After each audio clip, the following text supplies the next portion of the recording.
एक दूसरी दुनिया का आदमी पता नहीं कहाँ से आया है, जो हमारी इंसानी भाषा नहीं समझता, वो इन बच्चों को समझता है।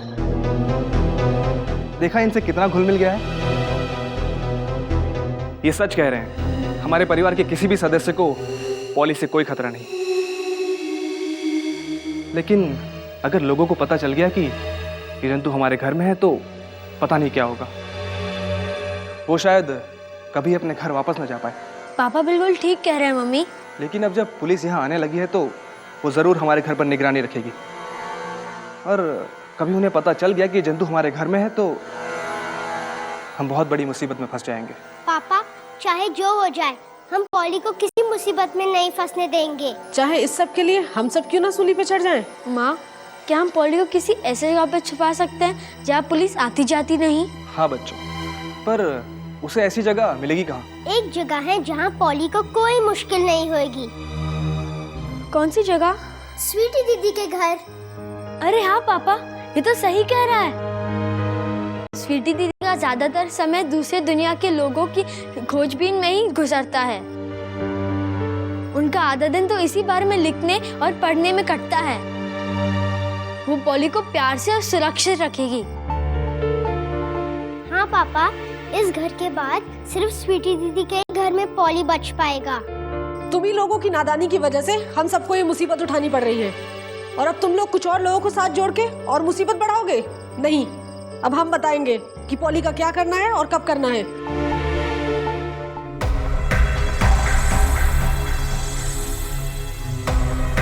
मैडम, कल रात को जंतु देखा गया था।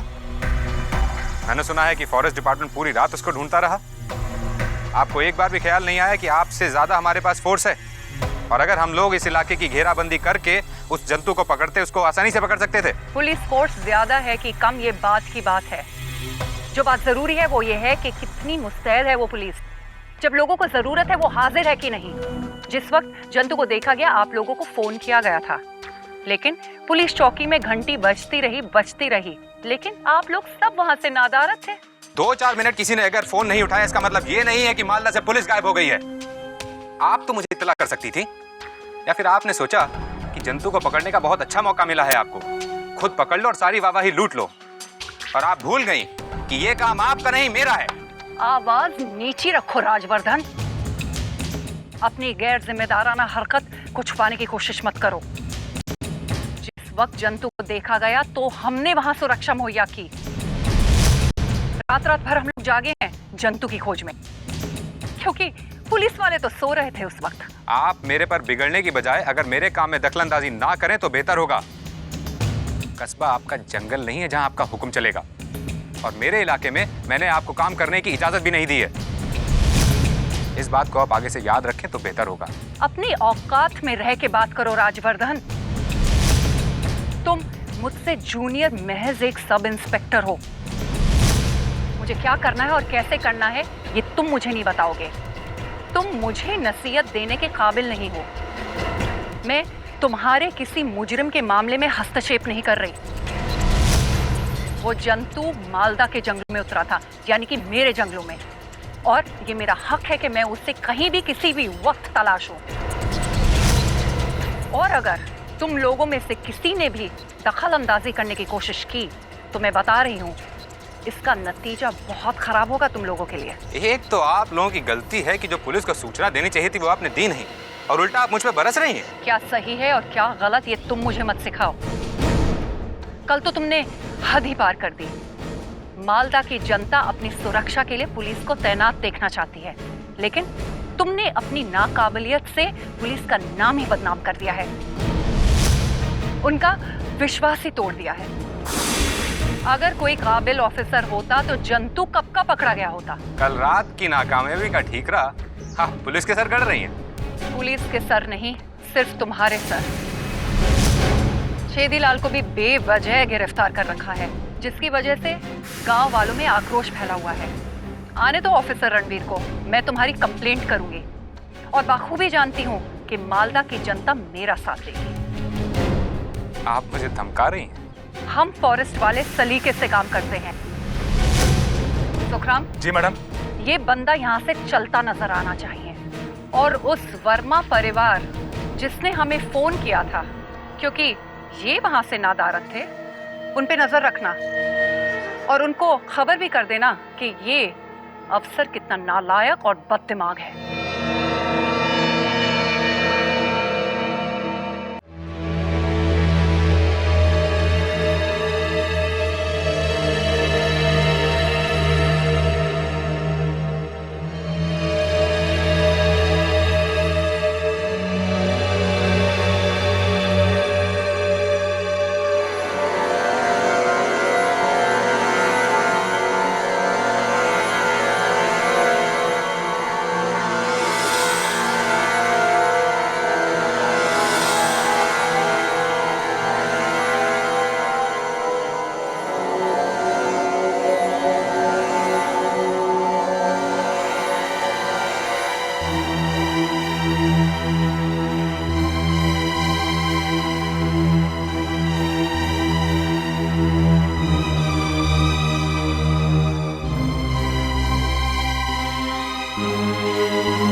अरे यश, हेलो जय, आओ अंदर आओ।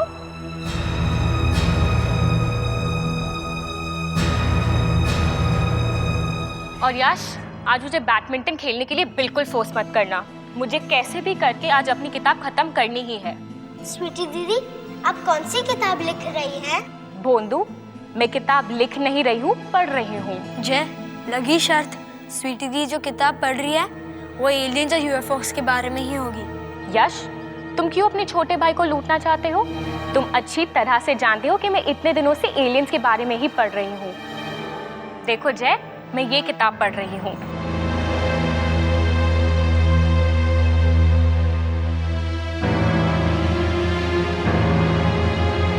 अरे दीदी, एलियन थोड़ी ना ऐसे होते हैं। आप जो किताब पढ़ रही हो वो झूठी है। नहीं जय, ये तो सिर्फ एक कहानी है, सच नहीं है।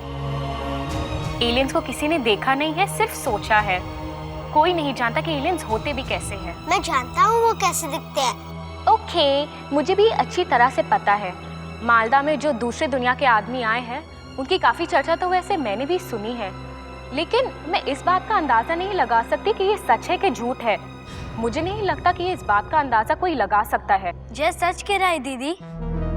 मैं जानता हूँ वो दूसरी दुनिया का आदमी कैसा दिखता है, मैं उसे जानता हूँ। अब तुम दोनों गप्पे मारना बंद करो, तुम दोनों भी बहुत ही छोटे बच्चे हो। नहीं स्वीटी दीदी, जय बिल्कुल सच कह रहा है। अगर आपको हम पे विश्वास नहीं तो किससे होगा? रुको, कहीं तुम दोनों उस दूसरे दुनिया के आदमी के बारे में बात नहीं कर रहे जो थोड़े दिन पहले ही मालदा में उतरा है? हाँ दीदी। क्या?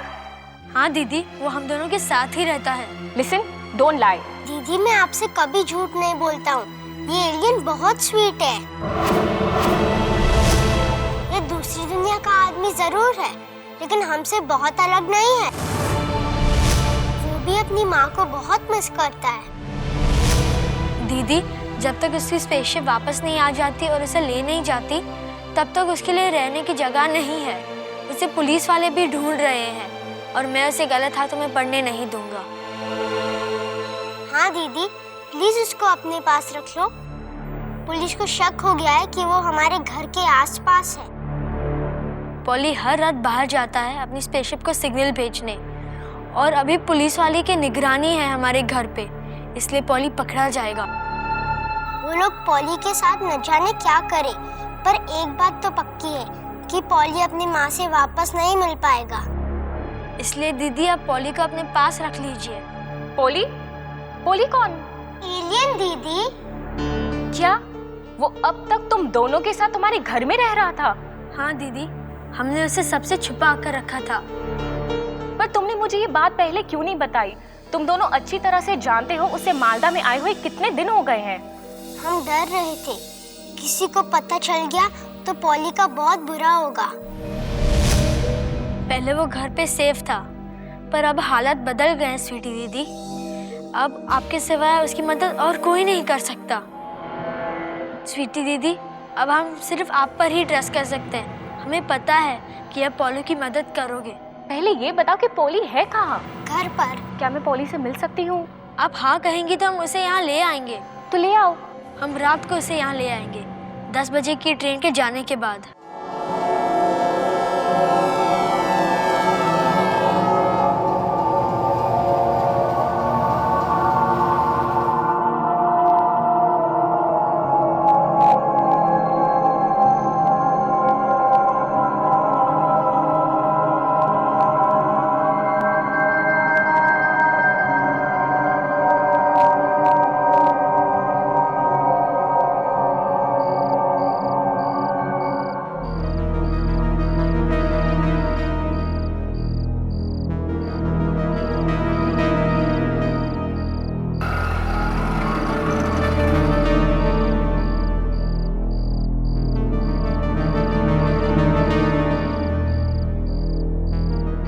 दो मिनट रुकिए। अच्छा सुनिए, ये मालदा की लास्ट ट्रेन कितनी लेट है? ट्रेन लेट नहीं है, लेट तो आप हैं। वो ट्रेन तो जा चुकी है मैडम। ट्रेन जा चुकी है? ओह गॉड, सर कहाँ होंगे?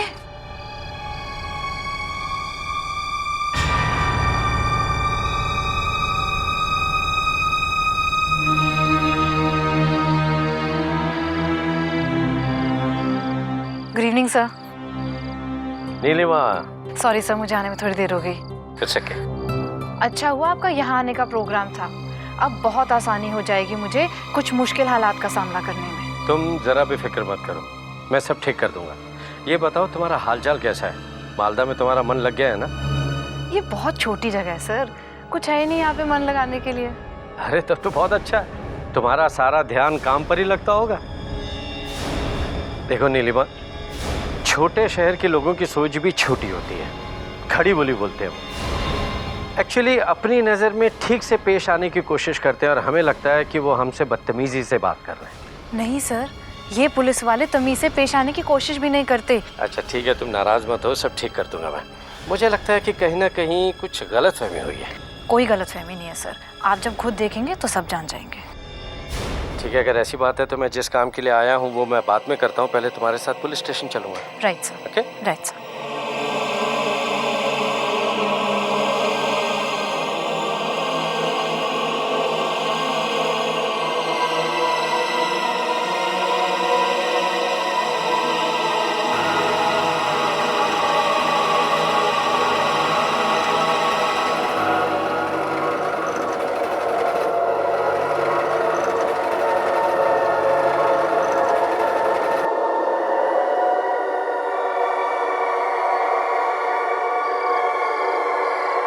पॉली, स्वीटी दीदी बहुत अच्छी है, मुझसे भी अच्छी। तुम्हें उनके साथ रहने में कोई तकलीफ नहीं होगी। पॉली, तुम्हें कुछ दिनों के लिए हमसे दूर रहना पड़ेगा।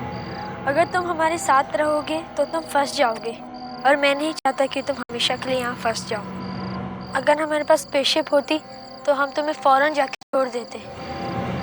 और स्वीटी दीदी है ना, वो तुम्हारा हमसे भी अच्छा ख्याल रखेगी। स्वीटी दीदी भी हर वक्त तुम एलियंस के बारे में ही पढ़ती है। वो हमसे ज्यादा जानती है तुम्हारे बारे में, और तुमको उनके घर में आकर कोई पकड़ नहीं पाएगा और कोई तुम्हें परेशान भी नहीं कर पाएगा। और तुम भी स्वीटी दीदी को परेशान मत करना, अच्छे बच्चे की तरह उनकी हर बात सुनना। पॉली, तुम बहुत अच्छे हो और अच्छे ही बने रहना। और ये मत सोचना कि हम तुम्हें उधर छोड़ आएंगे और तुम्हें भूल जाएंगे, पर कहीं ऐसा ना हो जाए कि तुम स्वीटी दीदी के पास रहकर हमें भूल जाओ, क्योंकि मैं तुम्हें बहुत प्यार करता हूँ पॉली। मैं तुम्हें बहुत मिस करूँगा, और अगर तुम स्वीटी दीदी के यहाँ खुश नहीं रहोगे तो मुझे बहुत बुरा लगेगा। तुम खुश रहने की कोशिश करोगे ना? पॉली, स्वीटी दीदी बहुत अच्छी है कि उसने ऐसे वक्त में हमारी मदद की। अगर कोई भी तकलीफ हो तो प्लीज उस तकलीफ को सह लेना। वो तुम्हें बैडमिंटन जरूर सिखा देंगी। और हाँ, वो खेलते वक्त चीटिंग भी करती है, सबको हरा देती है। अगर तुम हार जाओ तो बुरा मत मानना। जय, हम पॉली को इतना सब कुछ बोल रहे हैं, पता नहीं वो समझ पा रहा है नहीं। पॉली, क्या तुम समझ रहे हो हम क्या कह रहे हैं? हाँ, इसे हमारी बात समझ में आ रही है। पॉली, तुम भी मुझे मिस करोगे ना? ठीक है, अभी चलो, 11 बज के, दीदी इंतजार करिए, चलो।